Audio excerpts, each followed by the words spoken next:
dulu. Mungkin tahun 2006 bisa lah dilakukan.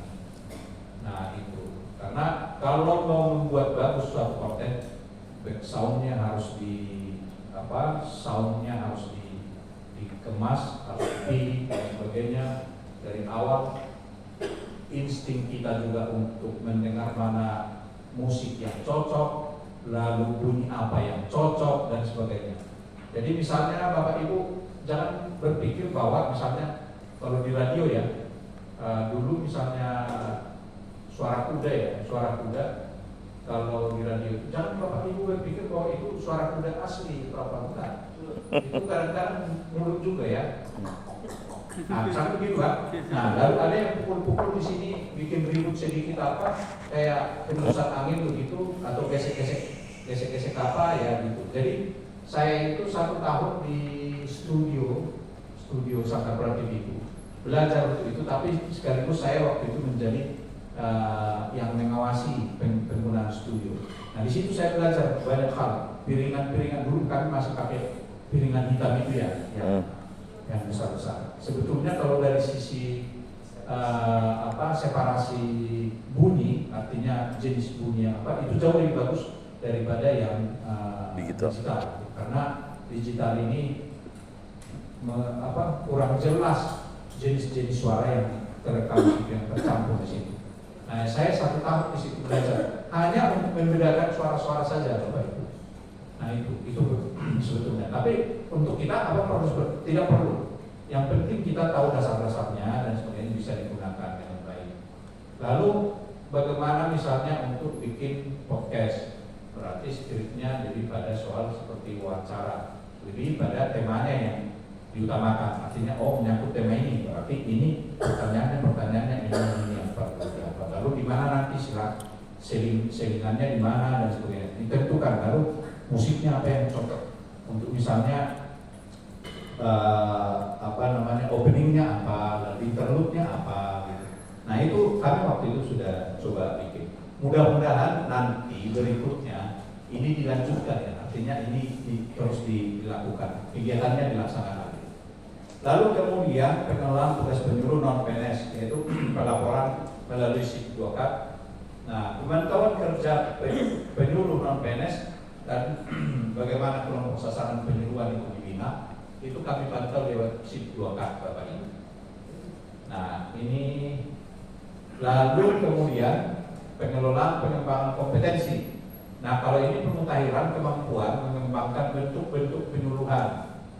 Nah, Bapak Ibu lebih berpengalaman dan saya percaya Bapak Ibu punya kompetensi untuk melaksanakan penyuluhan dalam berbagai bentuk yang lebih kurang bisa menarik orang lah. Ya. Lalu kemudian kalau saya menjadi penyuluh kayaknya kurang cocok saya, karena kalau mengajar pun saya ini orangnya agak monoton, ya kan? Ya. Bahkan kadang-kadang saya mengantuk lebih dulu daripada yang mendengar. Nah itu jadi kurang cocok. Nah kalau penyuluh seperti ini, artinya mesti memang mengembangkan kemampuan supaya tetap menarik Bapak Ibu. Bapak Ibu sebagai penyuluh, saya jujur saja saya kagum sebetulnya dengan para penyuluh. Karena apa? Bayangkan Bapak Ibu, tugas Bapak Ibu itu 3/4 kan menjadi pastor dan suster kan? Iya. Iya Nah, kalau tidak memberi contoh makin hancur lagi kan? Kalau tidak memberi contoh, jadi makanya saya bilang, wah ini para penyuluh ini sebetulnya 3/4-nya seperti pastor dan suster. Sementara 3/4-nya juga menjadi bapak dan ibu keluarga, ya kan? Ya. Jadi bapak ibu ini tidak utuh, tidak satu, tapi 1/2. 3/4 tambah 3/4 kan 1/2 ya kan? Benar nggak? Iya, jadi bapak ibu ini sebetulnya melebihi dari apa yang dilakukan oleh orang-orang seperti kami ini. Itu hebatnya. Nah, jadi kompetensi juga harus dilaksanakan. Hanya itu yang belum kami komunikasikan. Jujur saja sampai sekarang ini kami belum berani komunikasikan. Ya. Ya, saya ini kan hanya PT, artinya pelaksana tugas saja. Jadi belum berani beranjak sedikit ke depan.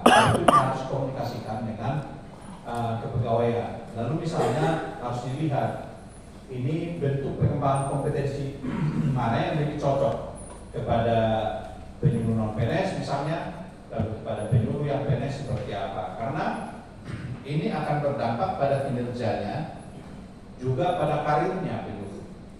Kompetensi semacam ini. Lalu kompetensi pemanfaatan media, tadi juga sudah kita sampaikan salah satu contohnya itu media digital ya. Lalu kemudian pemilihan penyuluh teladan. Bapak Ibu, ini pemilihan penyuluh teladan ini pun ini barangkali akan dimutakhirkan juga nanti. Kenapa? Begini, kemarin itu disampaikan oleh teman-teman kritik begini. Mestinya kalau pemilihan penyuluh teladan jangan misalnya hanya karena sudah melakukan membuat video, lalu membuat makalah, lalu menjadi penyuluh teladan. Karena kalau teladan itu menyangkut perilaku dan hidup, terutama menyangkut perilaku dan hidup, kata mereka. Benar juga dalam hati saya. Artinya kalau makalah kan lebih pada kemampuan kognitif ya. Yeah.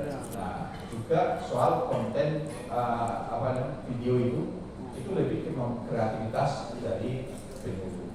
Jadi memang agak aneh yang dilombakan teladan, tapi isinya yang dilombakan adalah kognitif. Jadi kurang sinkron. Lalu mereka katakan kalau misalnya tetap itu isinya yang mau dilombakan, jangan disebut Teladan. penyuluh teladan, tetapi misalnya penyuluh ya, atau misalnya bukan Penyuluh ya, kreatif.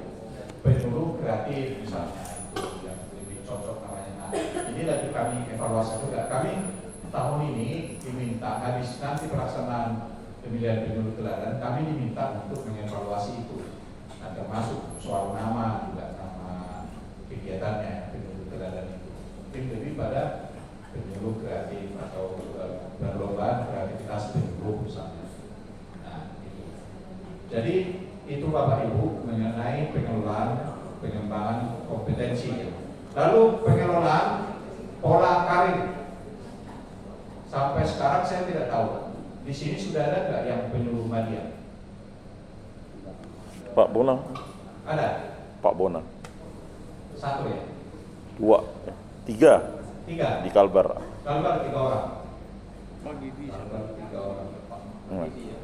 Pak Bona, Pak Hendri dengan Pak Gebi. Oh, 3 orang. Berarti mereka sudah 4. 4A, Pak Bona, 4A, 4B. 4B. Ya, 4A, 4B. Nah, ini dia. Jadi harusnya kurang banyak ya. Menurut saya kurang banyak itu formasi penyuluh media pada satu provinsi, masa hanya 3. Bukan masalah soal penyuluh PNS-nya, karena kalau formasi itu tidak ada masalah banyak. Bahwa itu belum bisa diisi sekarang, nah itu dari cerita. Karena kalau formasi itu mesti seimbang berdasarkan jumlah kelompok binaan yang mungkin ada yang berpotensi ada di sekitar itu, daerah itu, sehingga dibutuhkan penyuluh yang berapa. Lalu, nah yang untuk kelompok media sebetulnya kelompok binaannya apa saja, nah itu yang perlu dilihat di sini. Tapi untuk provinsi seluas ini kayaknya 10 orang Ya. masih baik, masih ideal lah. 10 orang yang media ya, yang media. Nah, karena begini Bapak Ibu, untuk pola karir PNS, ya PNS ya kalau P3K dia tidak bisa, dia begitu dia masuk itu pangkatnya, jabatannya tidak akan naik-naik lagi ya. Nah, sesuai dengan yang ditetapkan di awal. Tapi kalau PNS dia bisa Naik. ya berjenjang. Nah, bahkan misalnya di sini ini kan susah kita. Misalnya Pembimas ini hanya dari kepala seksi, ya kan? Nah sekarang Pembimas juga sama. Pembimas coba kalau misalnya ada persaingan misalnya untuk jadi kakanwil, contoh terbuka kan itu untuk umum, untuk jadi kakanwil itu misalnya. Karena kita ini hanya 4A, kalau Perbinas kan hanya 4A. Dia mentok dia 4A. Hah? Enggak 4A. Kalau 4A ya? 4A. Iya, karena dia eselon 3B ya. Jadi 4A. Nah, kalau ada penyuluh 4B penyuluh kan bisa ikut. 4 ya. Nah gitu. Jadi memang pola karirnya semacam itu. Artinya pengelolaan pola karir bukan hanya batas di situ. Ya. Kalau penyuluh beruntung sekali dia kalau bisa sampai ke 4B atau 4B. bahagia lah, minimal bahagia, itu beruntung sekali karena akan pensiun di 60. Ya kan? 60 tahun. Nah, apalagi kalau ada yang bisa ke utama, tapi kalau ke utama kayaknya Sulit. sangat sulit ya. Kalau ke utama dia kan sampai 70 tahun. Penyuluh. Kalau nggak salah ya, 70 tahun. Kalau dia sampai utama 65. 65 ya? 65 ya. Cuman enggak ada jabatannya. Hah? Enggak ada, Pak, jabatannya. Jabatan itu ada, tapi formasinya belum tentu ada. Kami lagi usulkan. Oh. Lagi usulkan. Tapi Ya, baik, kayaknya baik. Susah kayaknya di Direktorat Jenderal kami kemarin usulkan ada 3. Kami usulkan 3, tapi belum terlalu. Nah ini, jadi pengelolaan karir penyuluh ini, maka kami juga mengajukan formasi penyuluh Bapak Ibu. Berapa yang berapa yang ahli pertama, berapa yang ahli muda, berapa ahli madya dan ahli utama. Kami sudah ajukan. Lalu kemudian kita juga sudah mencoba menghitung mudanya 2. berapa kira-kira Pertama yang akan hitungnya 8 coba. akan mengisi formasi yang sudah diajukan itu, sehingga ini tanggal 21 hari Senin sampai 23 kami akan menyusun soal ujian kompetensi penyuluh, kompetensi teknis yang menyangkut pengetahuan dan kemampuan penyuluh saja. Kalau kompetensi manajemen itu nanti yang menyusun soalnya itu dari assessment center. Itu assessment center itu yang dari Kementerian Agama punya. Nah itu mereka yang akan menyusun kompetensi manajemen, lalu kita ini kompetensi teknis. Nah itu kompetensi dasar itu di assessment center dengan kompetensi manajemen. Di kita ini kompetensi teknis nanti akan kita yang susun soalnya. Ya. Nah itu jadi kami mempersiapkan supaya nanti kalau formasi keluar Bapak Ibu sudah bisa ujian hukum ya, ujian kompetensi untuk bisa mengajukan kenaikan jenjang jabatan penyuluh untuk mengisi formasi yang ada. Nah ini kebijakan untuk pengelolaan pola karir penyuluh. Lalu kemudian, nah ini yang belakangan ini, kalau yang belakangan ini kami baru berpikir. Nah selama ini memang tidak terpikir pengelolaan pendidikan lanjut penyuluh. Belum ada ya yang pernah dapat beasiswa ya? Belum ada. Belum ada kan? Nah, itu mestinya boleh sebetulnya. Bapak Ibu. Artinya penyuluh sekolah lagi, tapi kalau sekolah sekarang ini memang agak ini ya, karena harus harus tidak bekerja kan, jadi dia hanya makan gaji itu saja, gaji dan memang semua apanya dibiayai. Jadi termasuk kalau misalnya dia harus ke Jogja, misalnya dia pemondokan juga dibiayai, lalu uang buku apa semua dibiayai. Nah itu jadi beasiswa tuh. buat penyuluh. Nah ini belum pernah dibicarakan, tapi kami berpikir untuk membicarakannya untuk kebutuhan penyuluh agama Katolik. Hanya memang kalau untuk pendidikan lanjut pokoknya mengenai formasi, hukum, lalu pendidikan lanjut ini hanya untuk yang ASN, tidak, bukan yang non PNS. Nah, lalu kemudian, lalu bagaimana dengan yang non PNS ini? Nah, ini yang kami tidak bisa jawab terlalu apa ya, terlalu luas. Hanya yang kita dengar bahwa yang non PNS ini kan direkrut ya untuk P3K. Kalau yang masih cukup umur dan sesuai dengan apa namanya, sesuai dengan jenjang pendidikannya, boleh melamar juga untuk yang PNS. Gitu. Apakah misalnya lalu yang yang P3K apakah bisa melamar ke PNS? Bisa. Bisa, tapi harus minta izin kepada pejabat yang berwenang, untuk kepala kantor setempat itu. Tapi juga harus tetap memenuhi persyaratan, terutama mengenai umur, juga jenjang pendidikan yang sesuai dengan tugas pendidik. Nah, ini Bapak Ibu yang lebih kurang bisa kami sampaikan. Kalau ada yang mau bertanya, masih ada waktu kan? Masih ada yang sedikit ya? Masih ada sedikit waktu bertanya. Kalau Bapak bertanya, kalau saya tidak bisa jawab, ya saya tidak akan jawab. Ya, kalau bisa jawab, saya jawab. Demikian Bapak Ibu. Terima kasih. Baik, terima kasih kepada Pak Tony. Tepuk tangan. Ya.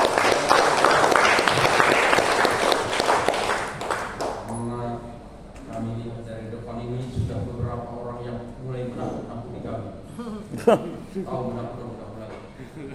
Sudah mulai menakut-nakuti. Seperti janji kami sejak awal tadi bahwa ini saat yang tepat untuk kita berdiskusi dengan beliau. Karena memang beliau adalah sumbernya. Oleh karena itu maka kami meminta kepada kita terbatas nanti kami akan beri kesempatan untuk bertanya se-efektif mungkin yang lebih informatif sifatnya. Perkenalkan diri dulu nanti dari sini kami duluan ya. Ya silakan Pak Don, nanti tolong yang ini baris ini dulu. Oh, baris ya. Berapa orang? Angkat tangan. Kalau tidak ada saya tidak akan mengulangi lagi. Ya. Kalau cukup satu di situ nanti jangan sampai di saat sudah ke sini ke situ lagi. Saya tidak mau mengulangi. Ya, silakan Pak. Terima kasih. Selamat malam Pak. Saya Pemeluk Sisbona, penyuluh Ahli Muhammadiyah di Kabupaten Bogor. Satu ya. Saya punya sedikit undang-undang. Ketika saya mengajukan ke Pak D itu pada masa COVID. Nah, karena di sana juga dia kantor tidak buka. Nah, tapi kami banyak yang mengajukan dari teman-teman seangkatan, baik Muslim. Nah, kita satu angkatan sama-sama mengajukan, tetapi mereka 3 bulan, 6 bulan sudah keluar. Saya 2 tahun Pak. Nah, saya menunggu 2 tahun baru SK saya keluar. Padahal saya mau lanjut ke 4C atau 4D Pak. Nah, itu alasan apa sehingga saya itu lama, sedang tempat lain itu begitu cepat. Kalau enggak saya sudah ajukan ke 4D. Itu prosesnya. Nah, kemudian sertifikat saya yang 100 jam ikut iklan itu tidak dihitung. Sampai saya bertanya, kan nilai saya 0. Naik ke 4D kemarin itu 0. Lalu saya tanya lagi, katanya kalau saya sudah lewat dari 2 tahun tidak bisa dinilai. Expired. Apakah itu betul atau tidak? Itu mengenai diri saya. Kemudian saya mohon supaya para penyuluh non PNS ini tolong dipertimbangkan supaya bisa menggantikan saya, karena saya mau pensiun. Nah, saya berharap, saya berdoa supaya teman-teman saya ini ya paling tidak P3K, lalu dari bidang bisa ke PNS, oke, kita berdoa supaya semua yang hadir ini bisa ke P3K dan juga bisa ke PNS. Terima kasih. Baik, terima kasih. Apakah langsung ditanggapi dulu Pak? Atau di akumulasi dulu pertanyaan? Tampung. Langsung aja ya. Oh. Saya lupa ya. Karena memang kali ini sudah di atas apa ya? Sulit merupakan mengingat Sudah agak sulit. Di atas Jadi Pak. saya berdiri saja lah. Silakan Pak. Agak pegal saya duduk ini. Jadi ini mengenai soal pengusulan kenaikan pangkat ya Pak. Kalau kenaikan pangkat tidak hukum kan? Kalau hanya kenaikan pangkat. Tapi kalau kenaikan pangkat sekaligus jenjang jabatan, nah itu hukum dia. Nah, kalau sekarang ini saya tidak tahu kalau analis kebijakan kami ini tidak lagi pakai angka kredit, Iya. tapi SKP yang langsung dikonversi menjadi angka kredit. Nah, ini sepertinya mudah sekali kan, karena pekerjaan sehari-hari lalu dinilai oleh atasan, ya kan? Nah, lalu hasilnya baik misalnya, lalu dikonversi menjadi angka kredit, misalnya sesuai maksimal misalnya, hasil dapat maksimal. Saya nggak tahu, belum lihat. Kalau penyuluh maksimalnya, kalau misalnya dia bernilai baik SKP-nya maksimal dapat angka kredit berapa? Kalau kami analis kebijakan itu 27,5. Kalau yang itu 25 sesuai dengan pangkat. 25 ya? 25 kalau yang ahli muda. Kalau dia 3A beda 18 ya. Kalau Oh, dia sesuai dengan pengkajian. oke. Kalau kami 27,5. Nah, oke lah, sesuai dengan pangkat ya. Nah, tapi begini Bapak Ibu, jangan kita salah. Jenis-jenis penghimpunan angka kredit yang dulu dijelaskan sebelum apa ini, sebelum ya sistem SKP. sebelum ini tetap dipelihara karena nanti waktu hukum itu yang harus Anda buktikan gitu. Iya. Jadi jangan karena ada konversi ke SKP kita dari SKP ke angka kredit lalu pengadministrasian yang ini tadi dilalaikan, itu nanti dihukum Bapak Ibu bisa gagal itu. Jadi tugas-tugas yang dulu waktu penyuluhan, waktu pengusulan angka kredit tetap dihimpun, jangan dilalaikan itu. Nah ini orang yang seringkali lupa, diabaikan itu, dia kira hanya dengan konversi SKP itu tadi sudah beres masalahnya. Tidak, nanti waktu hukum diminta itu, bukan sekarang dimintanya, tapi waktu Hukum. uji kompetensi.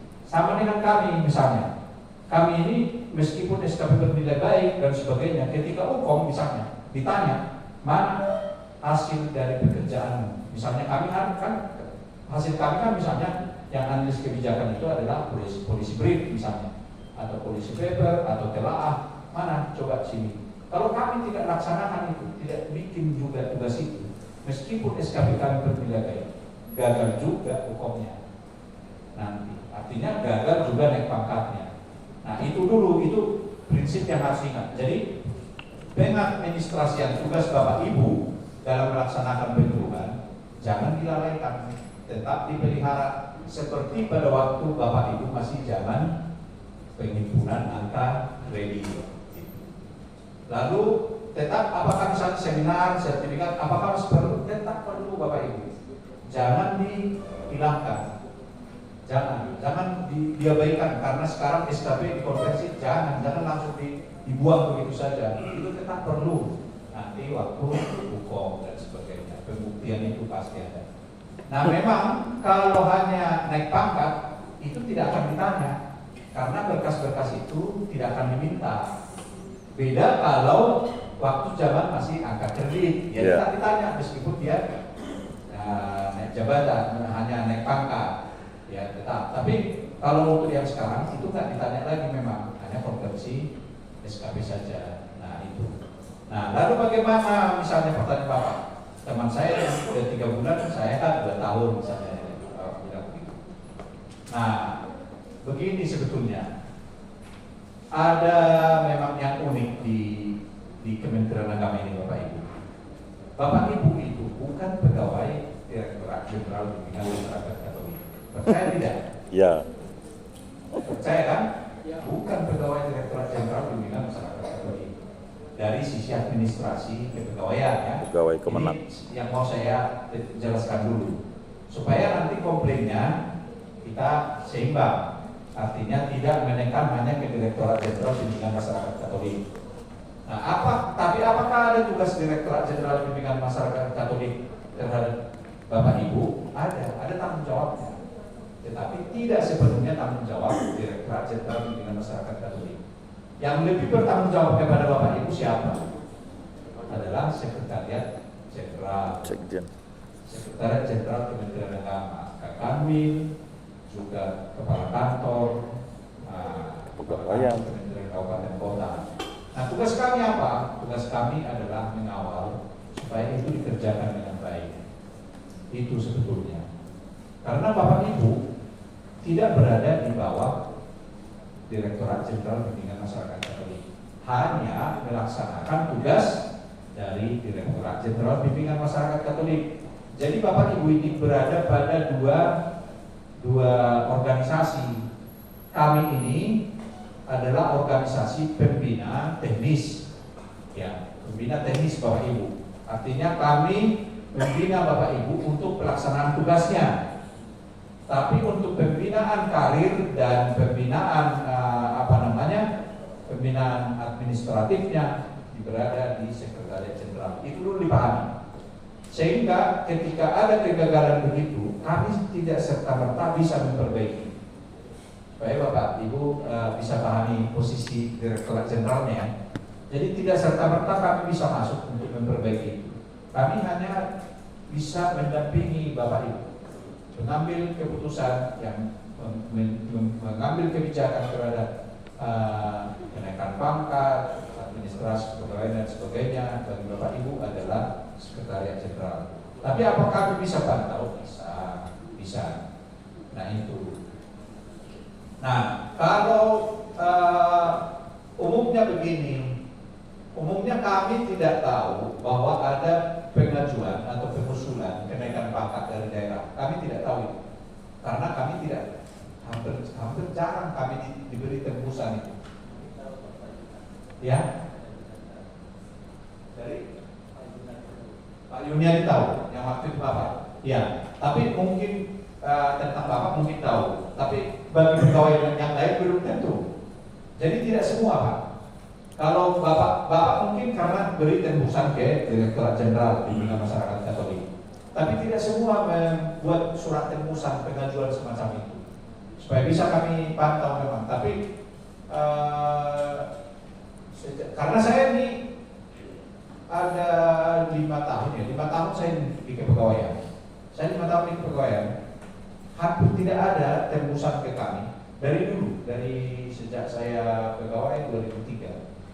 Itu hampir tidak ada yang tembusan yang kami terima untuk kenaikan pangkat, kecuali ada beberapa teman memang yang langsung bahkan menyerahkan berkasnya dan urusan bukan mau naik pangkat gitu. Tapi itu juga bukan cara yang baik, ya, bukan cara yang baik karena bukan kami harusnya yang langsung berurusan dengan pangkat Bapak Ibu, tapi ke biro kepegawaian di Sekretariat Jenderal. Nah, mestinya memang kalau kami interview, kami pasti akan coba lihat poin sudah sampai di mana dan sebagainya. Nah, itu kelalaian. Jadi barangkali untuk hal-hal yang semacam ini Pak, Bapak Ibu besok mungkin Pak Cekos tembusin saja. Ada tembusan ke Direktorat Jenderal, satu berkas fotokopi berkasnya sekaligus ditembuskan ke Dinas Katolik supaya bisa dilihat. Karena sekarang juga begini, pengurusan kenaikan pangkat ini kan sudah online, berbasis online.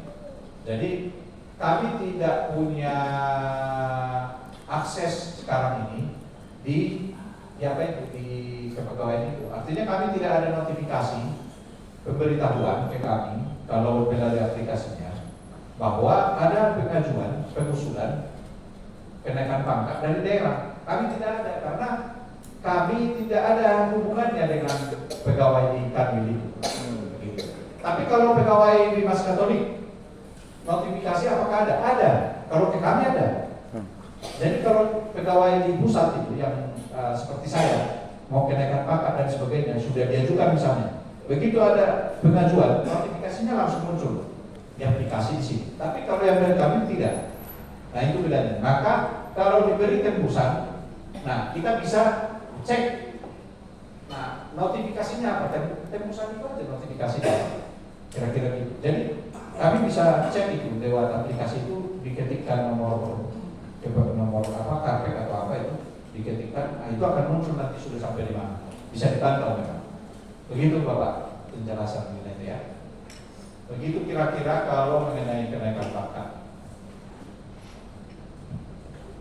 Baik, masih berapa tahun lagi Pak?